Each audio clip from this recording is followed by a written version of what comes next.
नमस्कार विद्यार्थी मित्रांनो.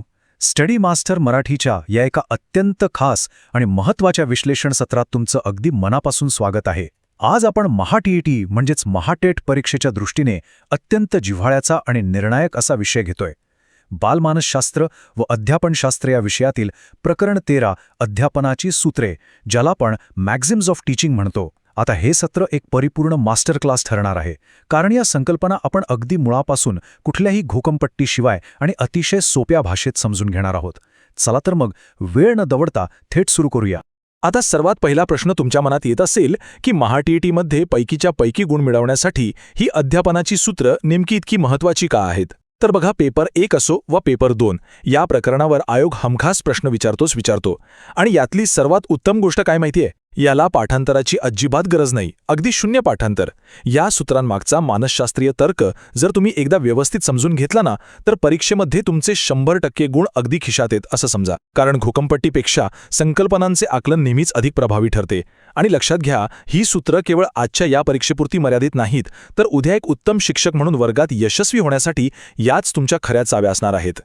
आजच्या या संपूर्ण सत्राची रूपरेषा अगदी थोडक्यात सांगतो. 1.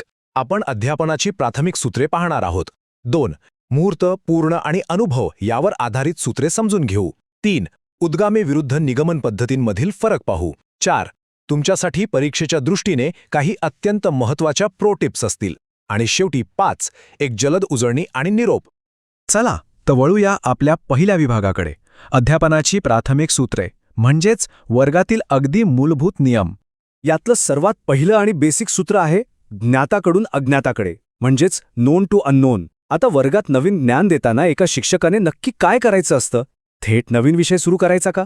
अजिबात नाही. आधी विद्यार्थ्यांच्या पूर्वज्ञानाचा शोध घ्यायचा असतो. विद्यार्थ्यांना जे आधीपासून माहीत आहे ना, त्याचा एक भक्कम पाया आधी रचायचा आणि त्यावर मग नवीन माहितीची इमारत बांधायची. समजा तुम्हाला मुलांना पावसाळ्याबद्दल शिकवायचे, तर तुम्ही थेट पावसाची सायंटिफिक प्रोसेस नाही सांगणार. आधी तुम्ही त्यांना विचाराल, तुम्ही पडणारा पाऊस पाहिलाय का? कागदाच्या होड्या सोडल्यात का? प्रत्येक पाठाची प्रस्तावना ही याच सूत्रावर आधारित असते. सुरुवात नेहमी ओळखीच्या गोष्टींनी केली की मुलांना नवीन विषय कधीच अनोळखी किंवा भीतीदायक वाटत नाही. दुसरं अतिशय लॉजिकल सूत्र आहे, सोप्याकडून कठीणाकडे, सिम्पल टू कॉम्प्लेक्स. बघा, भाषा शिकवताना आपण प्रथम साधी आणि सोपी वाक्य शिकवतो, बरोबर? त्यानंतरच आपण मिश्र किंवा संयुक्त वाक्यांकडे वळतो, कारण ती थोडी कठीण असतात. गणितातही अगदी तेच, आधी बेरीज वजाबाकी आणि मगच गुणाकार भागाकार. अध्यापनाचा प्रवास हा नेहमी सोप्याकडून कठीणाकडेच गेला पाहिजे. जर समजा परीक्षेमध्ये तुम्हाला कठीणाकडून सोप्याकडे असा एखादा पर्याय दिसला, तर डोळे झाकून तो चुकीचा ठरवा, कारण ती मानसशास्त्रीयदृष्ट्या पूर्णपणे चुकीची पद्धत आहे. शिकण्याची सुरुवात जर सोपी असेल ना, तर मुलांचा आत्मविश्वास वाढतो आणि मग कितीही कठीण गोष्ट असली तरी ते शिकायला तयार होतात.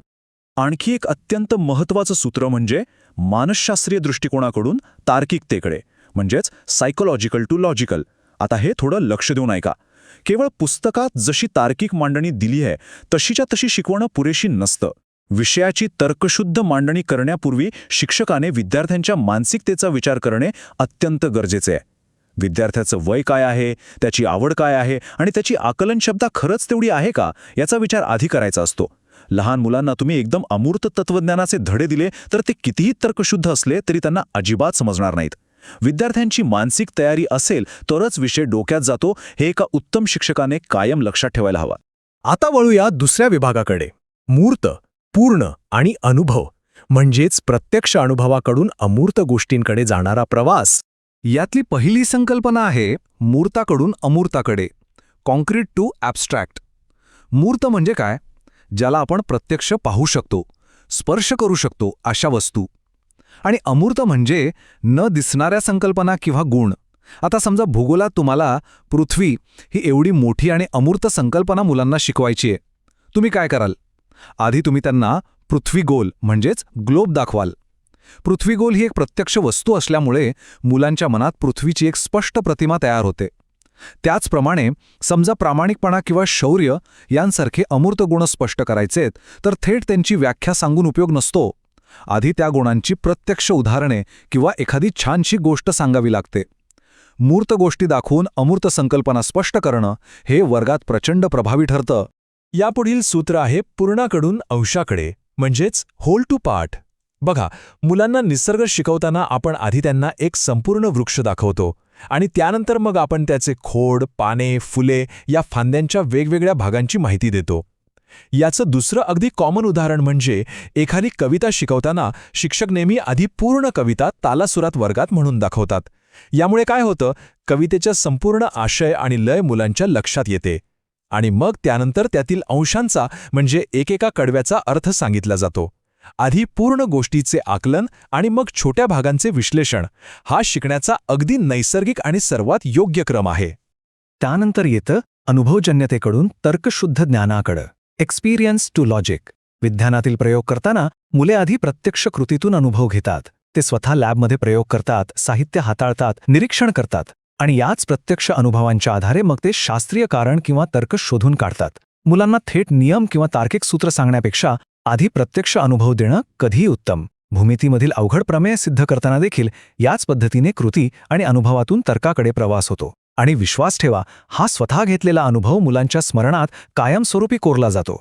आता विभाग 3, उद्गामी विरुद्ध निगमन पद्धती. लक्ष द्या, कारण परीक्षेच्या दृष्टीने हा सर्वात महत्त्वाचा टप्पा आहे.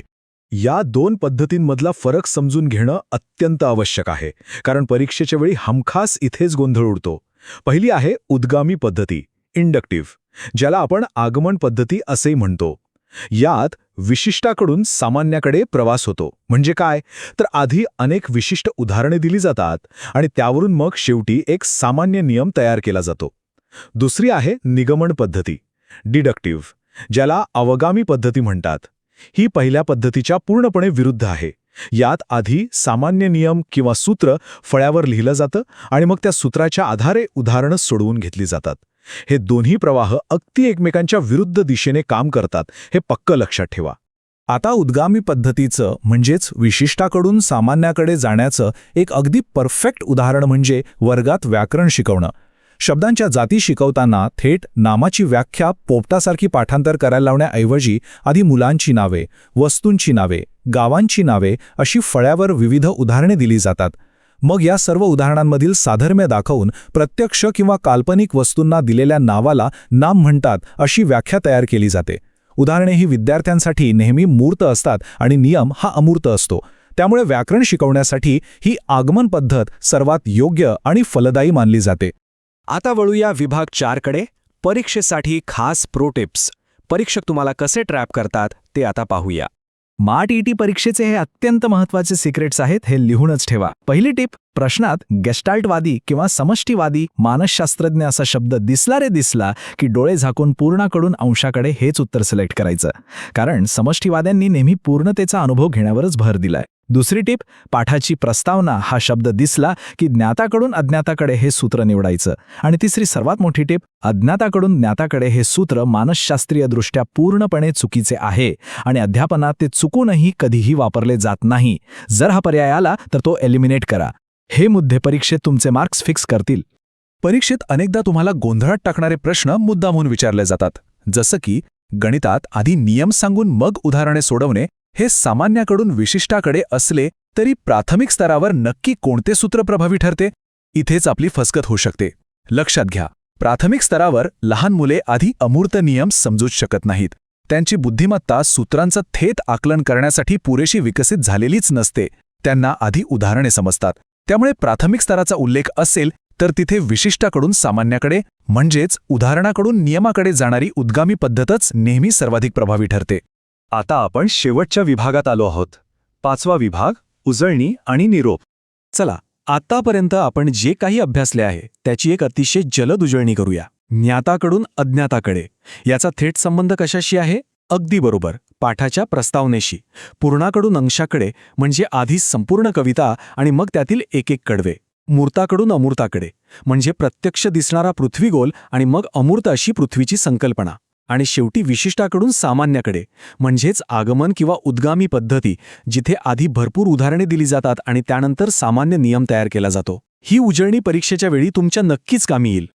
तर मित्रांनो, ही अध्यापनाची सूत्रे आणि त्यांच्या मागचा मानसशास्त्रीय तर्क जर तुम्ही आज व्यवस्थित समजून घेतला असेल तर MAT-ET परीक्षेत बालमानसशास्त्र विभागात तुम्हाला हमखास यश मिळणारच. अशाच दर्जेदार, सोप्या आणि पूर्णपणे परीक्षेभिमुख मार्गदर्शनासाठी आपल्या स्टडी मास्टर मराठी या चॅनलला नक्की सबस्क्राईब करा.